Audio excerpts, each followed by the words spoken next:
अलैकुम व रहमतुल्लाहि व बरकातुहू।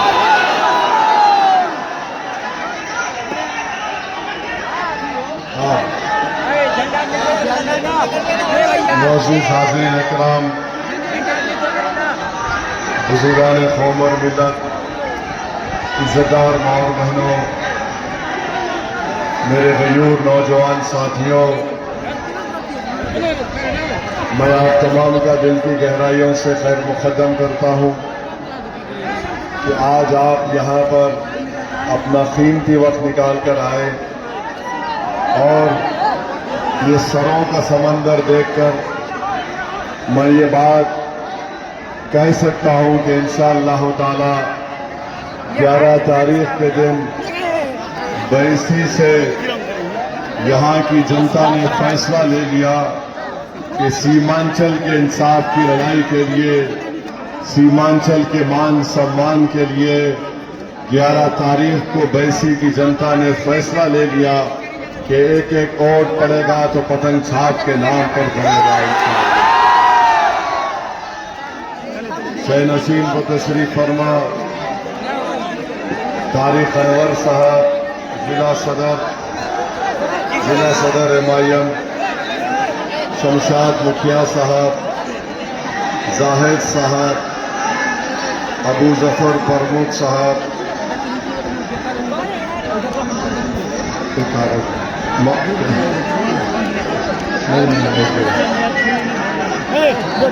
तारिक साहब, आबर जमाल साहब, मौसम मुखिया साहब, नदीम अख्तर साहब, महफूज आलम, आदिल साहब, सज्जाद आलम,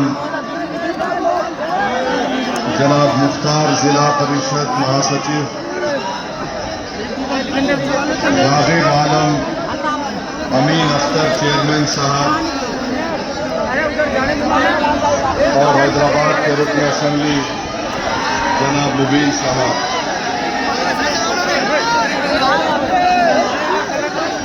मेरे भाई, एक दूसरे को मत ढकलिए, सब्र से रहिए और हमारी बात को सुनिए। जिसको ढकलना है वो राजद के लोगों को ढकेल के भिजाना है बाहर। आप लोगों को मुत्तहिद रहना है। हम आपको ये बताने आए हैं कि मजलिस इत्तेहादुल मुस्लिमीन को 5 साल पहले आपने भी अपनी दुआ और वोटों से कामयाब किया था। इस बार भी आपको 11 तारीख के दिन मजलिस के उम्मीदवार को कामयाब करना है। आप जानते हैं कि पिछले 11 साल से मजलिस ने सीमांचल की लड़ाई का आगाज किया। सीमांचल के इंसाफ के लिए मजलिस लड़ रही है।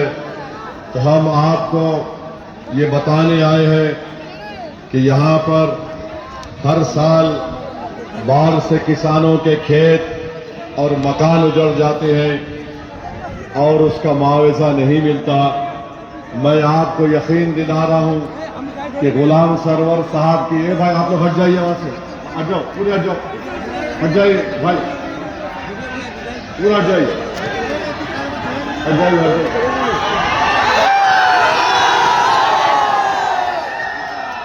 गुलाम सरवर साहब की कामयाबी के बाद मुआवजा मिलेगा और मजलिस खामोश नहीं बैठेगी। मैं गुलाम सरवर साहब की मौजूदगी में एक बात कह रहा हूं कि ब्लॉक के दफ्तर में भ्रष्टाचार और रिश्वत आम हो चुकी है और हम गुलाम सरवर साहब से ये गुजारिश करेंगे कि वो जब अल्लाह इंशाअल्लाह अमूर की जनता के वोट से उनको कामयाब करेगा तो गुलाम सरवर साहब ब्लॉक के दफ्तर से रिश्वतखोरी को और भ्रष्टाचार का खात्मा करेंगे। और मैं चाहूंगा कि गुलाम सरवर साहब मेरी मौजूदगी में यहाँ की जनता को ये वादा कर दीजिए कि भ्रष्टाचार को आपके दौर में आप उसको निस्तो नाबूद और खत्म करके रख देंगे। सर, मेरा पहला संकल्प होगा, अल्लाह ताला अगर 14 तारीख को मुझे कामयाबी से नवाजता है तो सबसे पहले मैं प्राथमिकता दूंगा थाना, ब्लॉक, अंचल, अनुमंडल से भ्रष्टाचार को दूर करूंगा इंशाअल्लाह ताला। मेरे अजीज दोस्तों और बुजुर्गों, हाजी सुभान साहब 6 मरतबा के विधायक रहे हैं, 27.5 साल। हम हाजी सुभान साहब से एक दरख्वास्त कर रहे हैं, हाजी साहब आप राजद छोड़ के मजलिस में आ जाइए।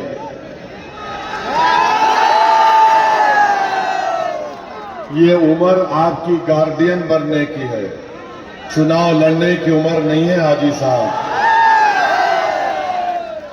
यहां की जनता ने, अल्लाह ने 27.5 साल आपको अमूर की जनता की खिदमत का मौका दिया। बड़ी अफसोस के साथ कहना पड़ता है हाजी साहब, आपने 27.5 साल को यहां पर विकास के लिए इस्तेमाल नहीं किया। फिर आप देखते हैं कि यहां पर इतने मसाइल हैं, डवरगाह से बैरोसूनी में जाने वाली सड़क 50 साल से बदहाली का शिकार है। भादरा से चाबी जाने वाली सड़क नहीं है, डवरगाह से पतरंगा जाने वाली सड़क नहीं है, बांदीपुर से चांदपुर जाने वाली सड़क बदहाली का शिकार है। इंशाअल्लाह ताला मुझे यकीन है कि गुलाम सरवर साहब खास तौर से ये जो हम 6 सड़क का नाम लिए वो अपने जीतने के बाद जल्द से जल्द इन कामों को मुकम्मल करने की शुरुआत कराएंगे। मेरे अजीज दोस्तों और बुजुर्गों, आप ये भी जानते हैं कि यहां पर अमूर में, बैसा में टीचर स्कूल में नहीं होने की बिना पर, वहां बाईसी में बच्चे टीचर नहीं होने की बिना पर बच्चे ट्यूशन लेने के लिए पूर्णिया जाते हैं, और जब पूर्णिया जाते हैं तो स्कूल से उनका नाम निकाल दिया जाता है। इसमें बच्चों की क्या गलती है हमको बताइए। अगर टीचर होगा, स्कूल में तालीम होगी तो बच्चे ट्यूशन के लिए पूर्णिया नहीं जाएंगे। इंशाअल्लाह ताला इसका भी इंतजाम मजलिस इत्तेहादुल मुस्लिमीन करेगी। 11 तारीख को आपको शिक्षा के लिए, तालीम के लिए पतंग छाप को देना पड़ेगा। मेरे अजीज दोस्तों और बुजुर्गों, ये सरकार ये समझती है कि हम राशन दे रहे हैं तो कोई एहसान नहीं कर रहे हैं। बच्चों को शिक्षा चाहिए, तालीम चाहिए, और तालीम का इंतजाम करने का काम इंशाअल्लाह ताला गुलाम सरवर साहब करेंगे। और मैं जानता हूं कि बैसी में यहां पर दिल्ली और पंजाब से बसेस आकर ठहरते हैं ताकि यहां के 16 साल की उम्र से नौजवानों को पंजाब और दिल्ली ले जाकर बंधुआ मजदूर उनको बनाकर वहां पर काम करवा सकें। मजलिस की कोशिश होगी कि उन बच्चों को कुछ हुनर सिखाया जाए। ये 16 साल के बच्चे दिल्ली और पंजाब चले जाते हैं और फिर कुछ हुनर सीख कर नहीं आते, तो मेरी कोशिश होगी कि यहां पर एक स्किल डेवलपमेंट सेंटर बनाया जाए ताकि हमारे बच्चे कोई स्किल हासिल करें और हुनर हासिल करें, ताकि वो यहां पर बैठकर कुछ काम कर सके। किसान है, किसान को उनकी फसल की कीमत नहीं मिलती। मैं जानता हूं सुप्रीम कोर्ट का एक केस है, उस सुप्रीम कोर्ट के केस में सुप्रीम कोर्ट ने कहा कि बैसी में मासूम बच्चों को यहां से ले जाकर उनके जिस्म के आज़ा बेचे जाते हैं। ये सुप्रीम कोर्ट का केस है, मैं झूठ नहीं बोल रहा हूं। सुप्रीम कोर्ट के केस का नाम है बचपन बचाओ आंदोलन।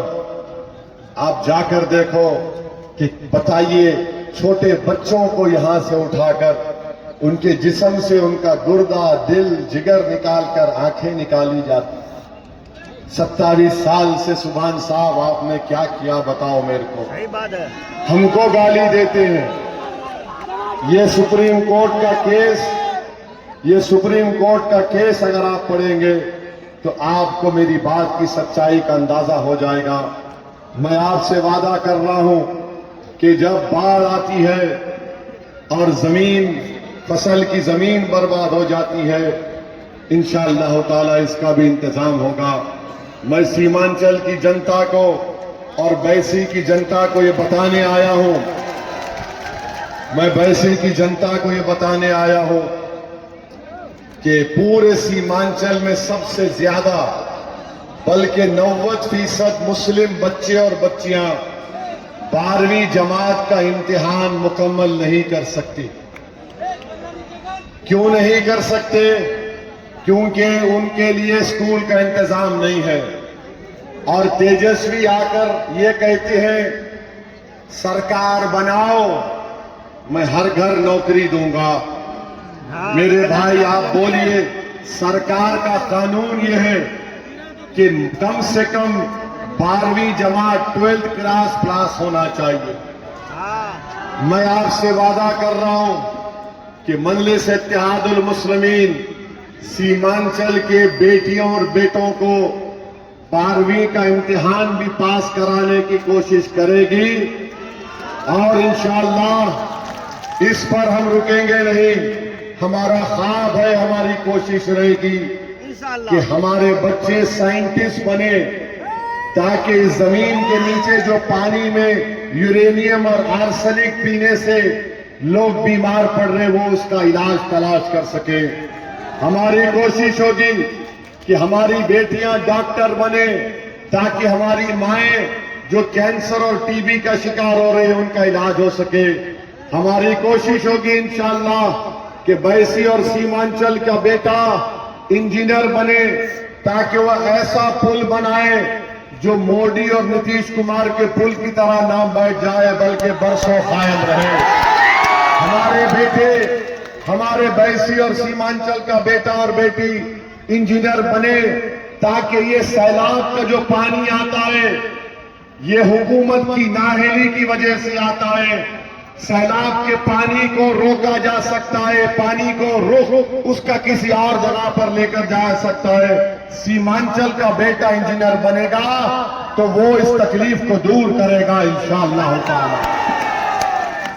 और जब हमने आपसे कह दिया कि 12वीं जमात के बगैर गवर्नमेंट की नौकरी नहीं मिलती, सरकार की नौकरी नहीं मिलती, मगर देखो बैसी और सीमांचल की जनता, सबसे ज्यादा 90% बच्चे बच्चियां 12वीं का इम्तिहान पास नहीं कर सकते, मगर तेजस्वी 9वीं पास है, मुख्यमंत्री बनना चाहता है।